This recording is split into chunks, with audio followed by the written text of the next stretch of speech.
So let's start the first session of VRST on navigation and locomotion.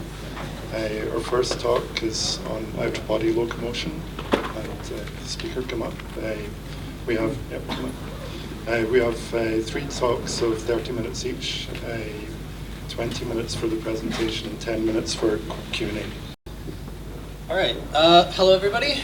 My name is Nathan Navarro Griffin. I'm from the University of Nevada, Reno in the United States, and I'm here to present our paper, Out-of-Body Locomotion, Vectionless Navigation with a Continuous Avatar Representation. All right, so to begin, we have a little bit of a problem in virtual reality right now, and the problem is how do we get a user from point A to point B when we don't necessarily have enough space in the real world to let them naturally walk from point A to point B. And given the modern limitations of hardware, this is largely a design challenge that designers are faced with when creating a simulation in virtual reality. And the challenge is to find an alternate locomotion technique, or ALT, or excuse me, artificial locomotion technique, or ALT, that will allow users to efficiently and effectively move throughout a virtual environment. And when choosing or designing an artificial locomotion technique, we need to consider a few different metrics and how we trade these metrics off. By design, not by design, but by default, artificial locomotion techniques are unnatural. And because they're unnatural, we are forced to make these trade-offs. And some of the things that we tend to trade off are listed here. This is not a complete list, but it is a relevant list. The first one would be efficiency, as in how efficient is it for a user to move from point A to point B given the the artificial locomotion technique outlined. And this can mean different things depending on the environment that you're present in. Being efficient may mean something different when you're traveling 1,000 kilometers over a large open space as opposed to 10 feet in front of you in a small room. Understandability is another important metric to look at. Not just how easy is it for a user to understand how to use the system initially, but how easy is it for them to remember how to use the system over time. Natural locomotion, walking through space is very secondary to us as humans, but learning to use an artificial locomotion technique is unnatural and requires at least some extra cognition to remember how to move. And this can vary depending on the complexity of the system. VR sickness is also something that we need to pay attention to when considering artificial locomotion techniques. And although we don't necessarily know everything that causes VR sickness, there's a very prevalent theory called the sensory conflict theory that suggests that when our body is expecting a set of inputs, a set of stimuli, and these stimuli do not coincide with each other, they will conflict and cause simulation sickness.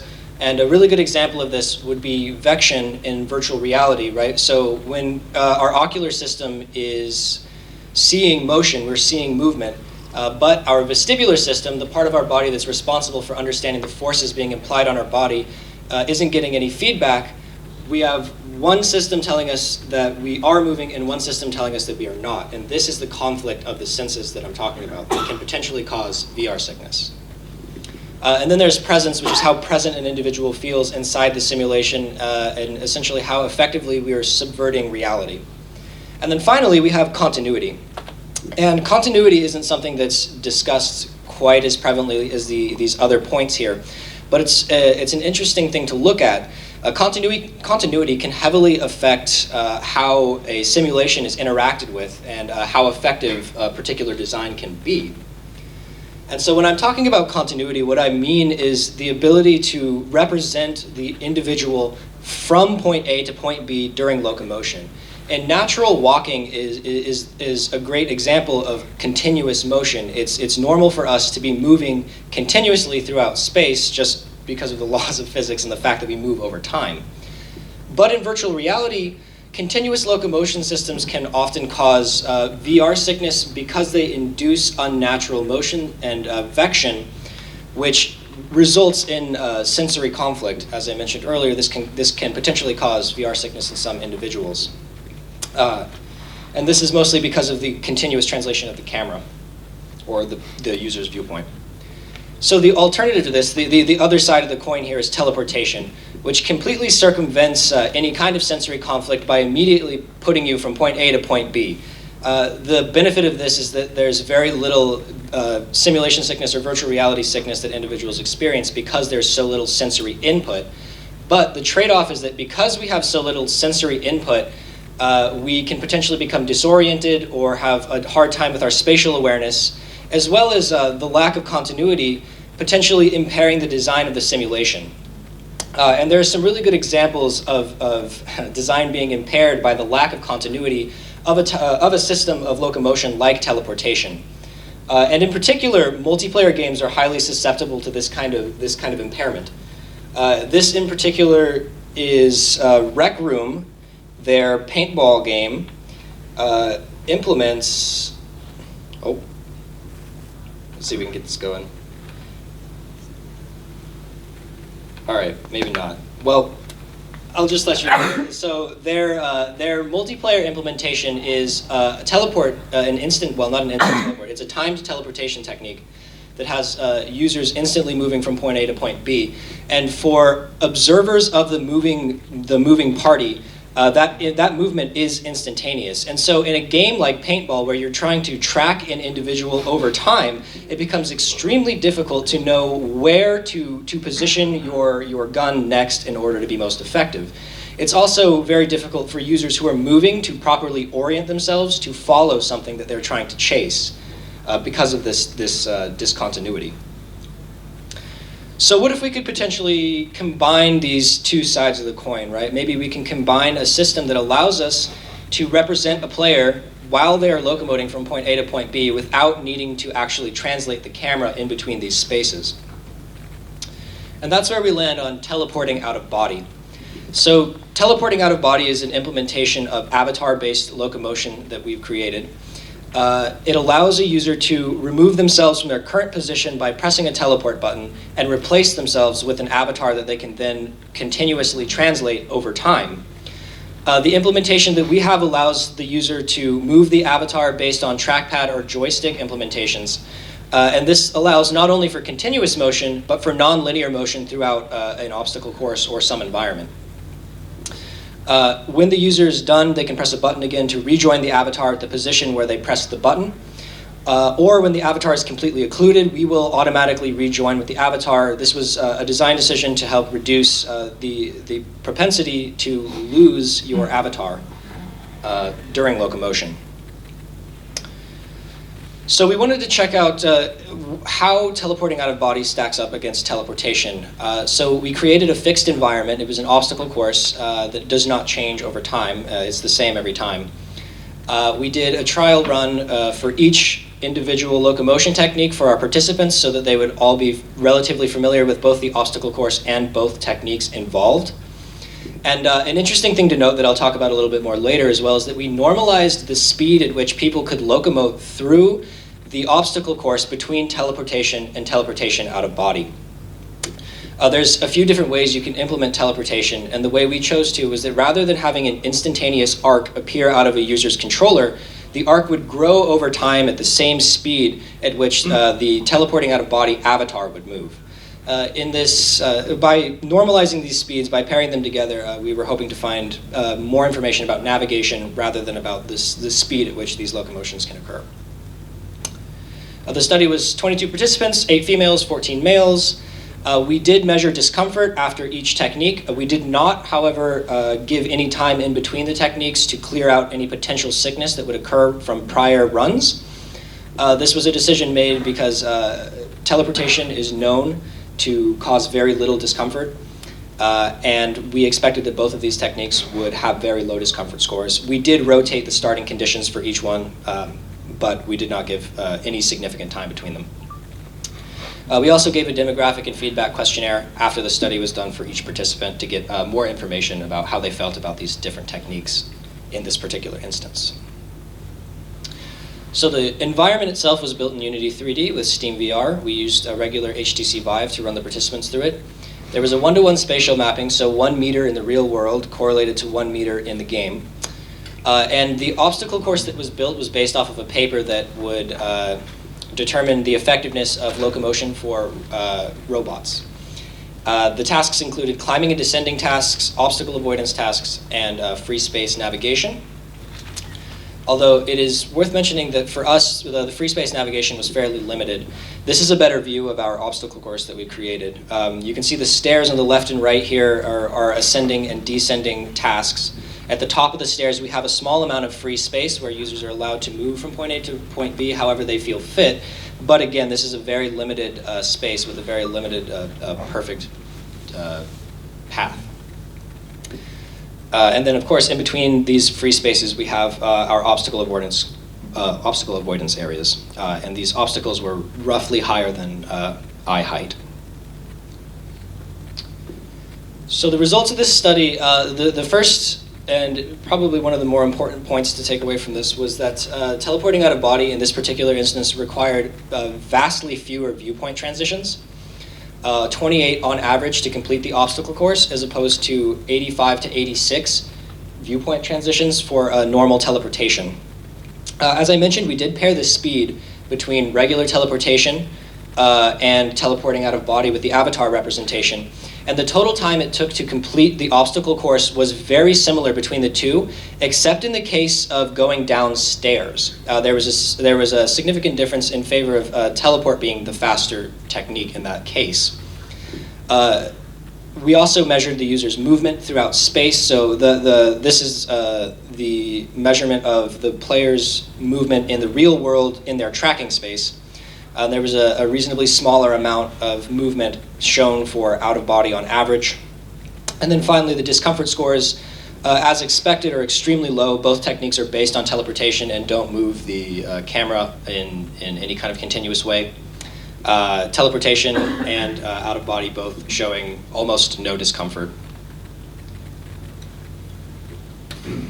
So during the post-experiment questionnaire, we did measure 5 different metrics here: efficiency, learnability, accuracy, likability, and disorientation on a Likert scale from 1 to 5.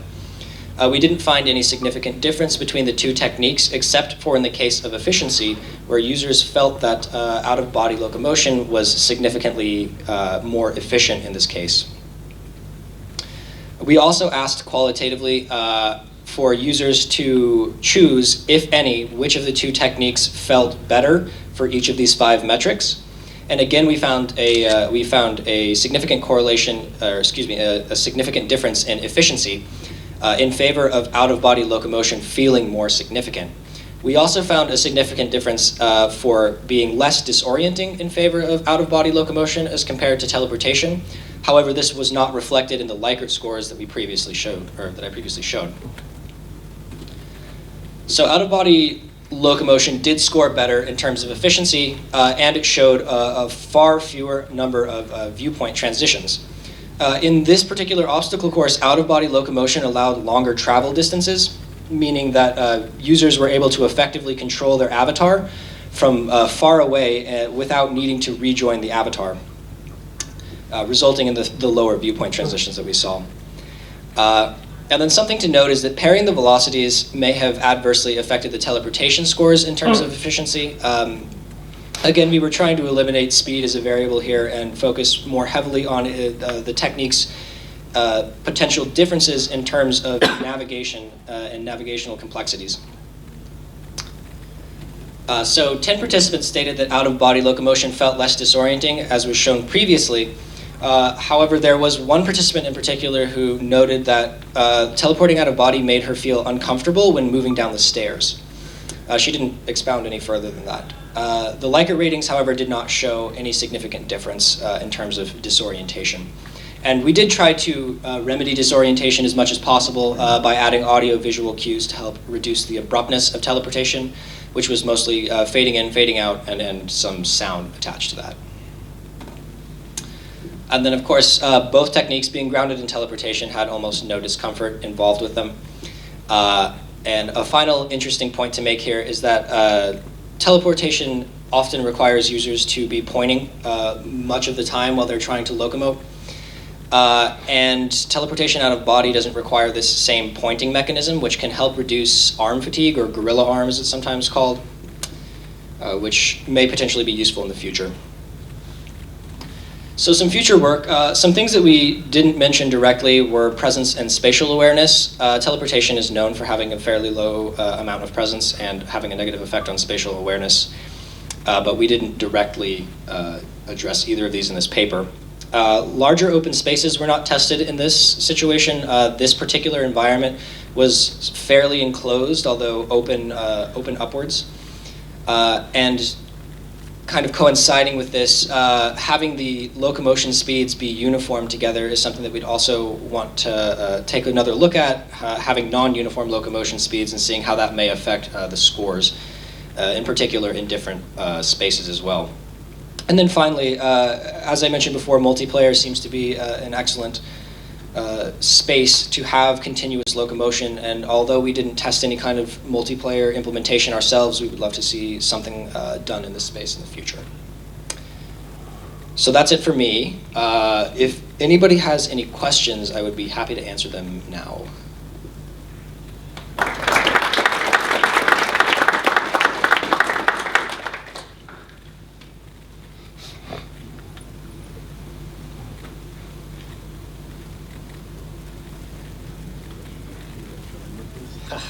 You can take this one if you want. Right, it doesn't work, I'll just be loud. Yeah, I think it's meant to be loud until someone shows Oh, up. I am very good at being loud.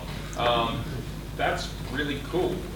It's a really neat thing to see how, game design principles and mechanics might have to change to be more immersive like that, or to be better for the user. Do you perceive there being any sort of limitations to the method that you've shown off? Okay, yeah, so great question, thank you. So if I remember correctly, the question was, do I see any potential limitations for the teleporting out of body technique being implemented in the future? Okay, yes, absolutely. Like I mentioned, all of these artificial locomotion techniques, they have drawbacks and benefits that are involved with them. This is in no way perfect. This particular environment is very well suited for teleporting out of body, and I'll scoot back just a little bit so we can take a closer look. Because we give the users an elevated perspective in this case, and these obstacles in the center here are roughly uniform and somewhat low to the ground, it gives a very beneficial perspective for controlling the avatar. But in a different environment, so for example, a closed space or a set of rooms even, or something with a very low ceiling may negatively impact the performance of teleporting out of body, because it can be very difficult to move very far with an avatar. Although you still have the continuous locomotion in this case. So the continuity isn't so much affected, rather the number of viewpoint transitions could be highly affected by the environment.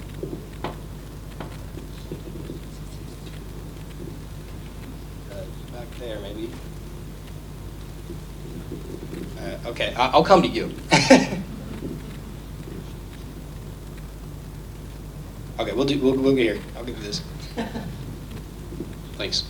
I think it was very intriguing, actually, and but maybe I don't fully understand. So basically, if I get you now, this is the view that the user had when actually moving the avatar around. No. So this is just a sort of cross section of the obstacle course that the users moved through. Unfortunately, I did not bring a video with me, but it's a little hard to see in this case. But on the right here, this is closer to what the user would be seeing. Okay. Obviously, a much wider field of view than what's presented here. But if you take a look kind of at the bottom of that, you'll see the avatar represented there and the camera being somewhat elevated behind the avatar. And that location is fixed once the teleportation is initiated. And then when the teleportation is completed, once the button is pressed again, you'll rejoin the avatar wherever it was.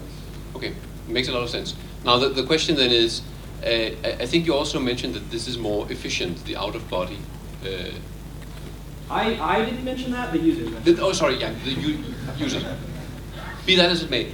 So the question really is, I find this surprising because you are, if you're doing the straight teleportation, the normal teleportation, right, you're indicating a point where to go, and here you actually have to move the avatar continuously through space. So I was wondering, do you have a good explanation of this increased efficiency? Yeah, so there were actually a couple comments that were made by, I guess what you could call them VR veterans. We did measure the individual's experience in virtual reality, and the ones that have very high experience happen to note that they felt teleportation was more efficient because it was more accurate feeling, because I think the quote was something like, you just point where you want to go and you go there.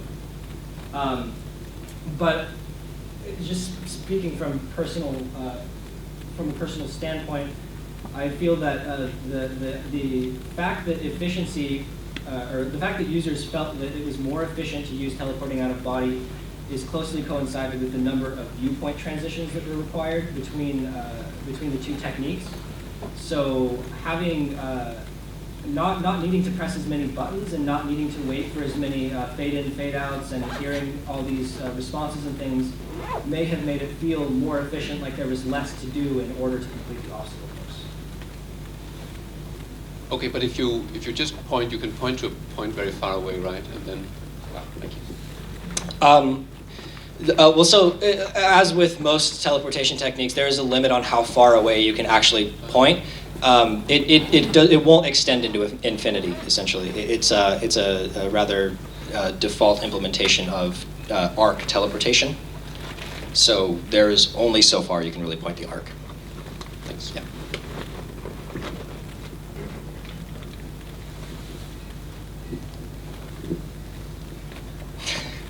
We'll get to you. Thanks. So my question is about experimental design. Yep. So you didn't mention about the participants.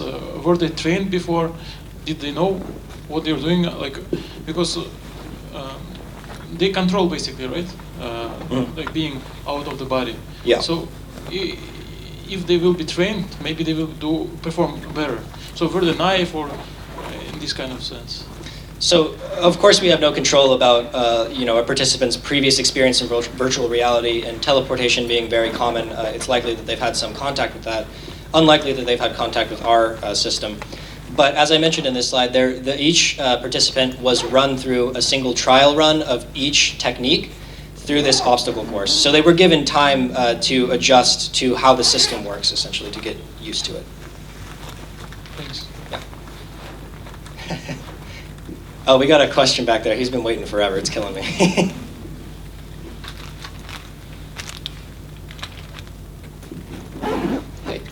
Hi, thanks for the talk.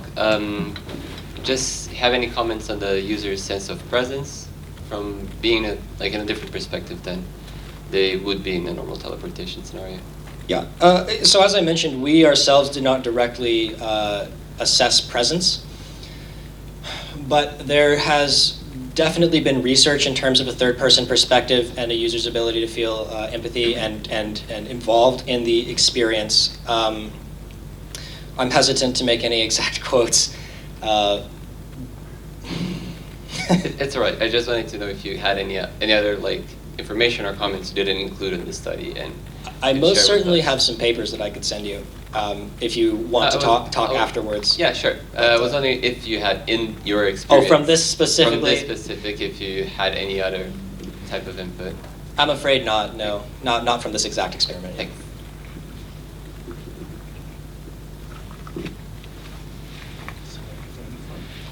Yeah, whoever. Yeah, thanks for the talk first. You said the camera position for the teleport out-of-body experience was fixed once Yes. it was started. Yes. And was the limit, how far they can reach the avatar, somehow the same for the teleportation arc? So No. the range limit? No, there was no normalization there, I suppose you could say. Okay, so they could move out of view with the avatar? No, they could not move out of Okay. view with the avatar. Yeah, as I mentioned somewhere in this presentation, if the line of sight was broken with the avatar, you would automatically rejoin with that avatar. So if it went behind some kind of obstacle, you would rejoin. Okay. And last question, do you think for your further or future research of maybe obstacles where you can compare these two teleportation techniques in terms of efficiency? What I mean is, as I understood it, you could teleport through or over all the obstacles, whereas with the avatar you have to run through it. So the efficiency, in my opinion, is very different between these two techniques? So I suppose it's potentially possible for someone who's tall enough to reach over and teleport over things if they really wanted to. But in this experiment, they were over eye height. Okay. So we didn't see any users actually teleporting over things, only around things. So while the paths may have been, somewhat different between person to person, they were following roughly the same path. Okay, thank you. Of course.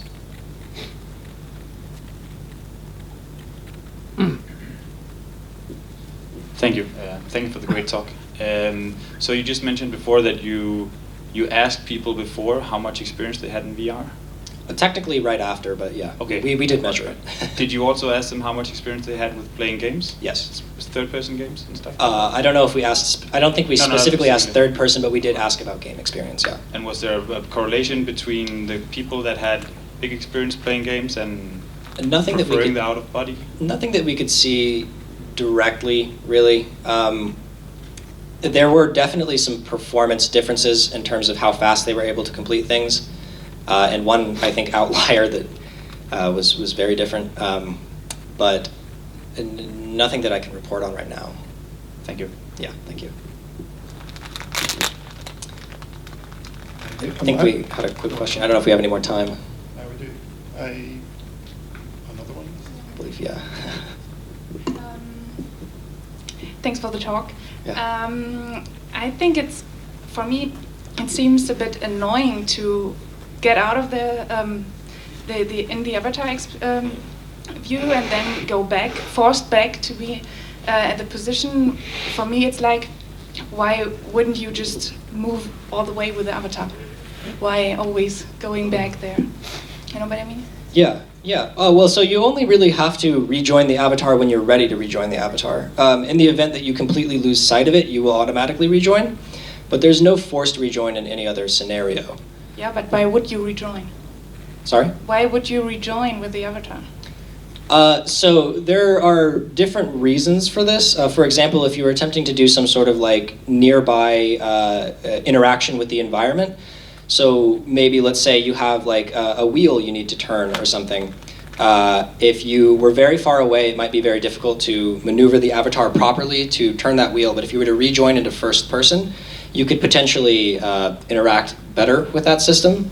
Additionally, if you're trying to go around a corner or something like that, and you were to lose sight of your avatar, you may want to rejoin prior to that, so you know where you're going to rejoin.